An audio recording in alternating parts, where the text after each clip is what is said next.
My name is Krista Webster, and my house is haunted.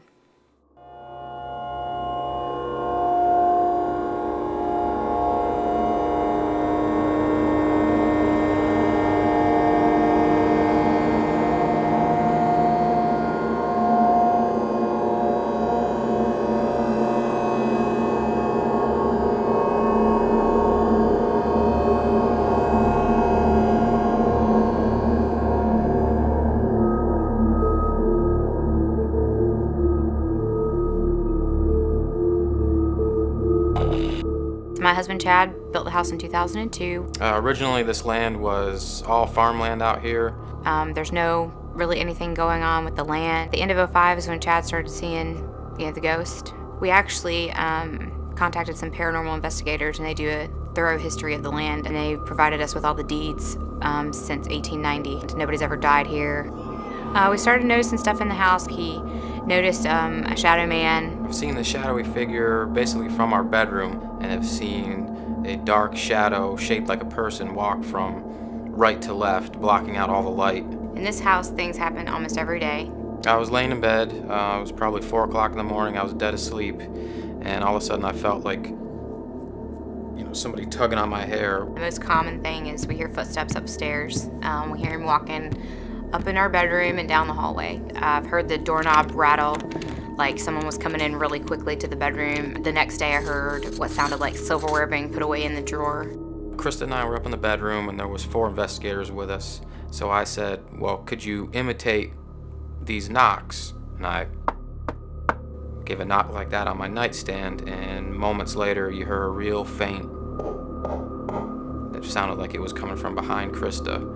And I looked at her real quick like, was I really hearing that? She looked at me like, yes, I did hear it. And one of the other investigators said, yes, I heard that knocking. I was on the internet, and I was handling some stuff that I do on the internet, and was very in-depth what I was doing. And I heard somebody basically go in my ear. I turned around to smack my husband because he likes to scare me, and he was still sitting on the couch. Recently, my son Kason has been waking up with the only thing that I can explain is night terrors. Blood-curdling screams in the middle of the night wakes us up. He's unconsolable. Can't calm him down, can't get him back to sleep.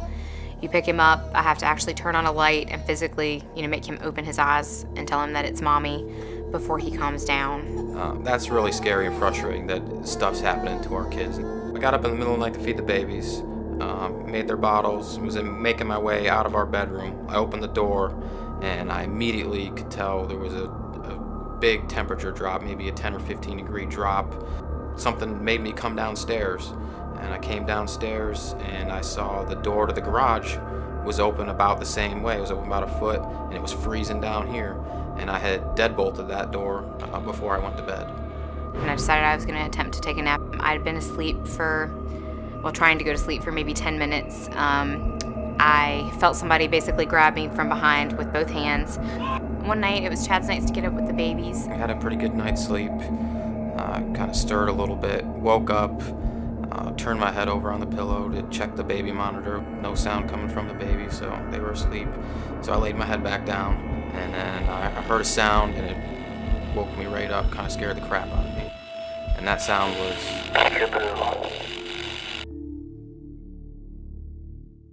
We think we have an idea of who our ghost might be. Glenn was the big brother I never had.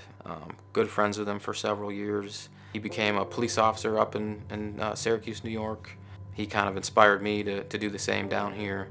I'd been on the job for about 1 year, and I got a call from one of my other best friends up in New York, and he told me that Glenn had got killed. Well, it was shortly after that he died that this started happening, and there was really nobody else in my family I thought that would be kind of checking on me like that. Just felt like a familiar feeling that somebody you know or were close to is around.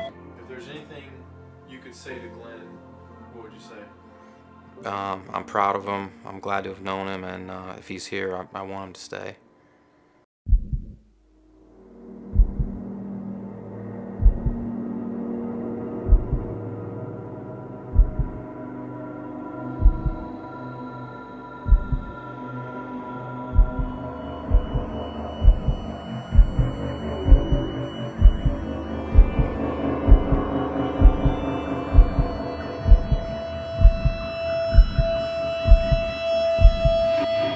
if it's not Glenn, then it's time to get the family the hell out of here.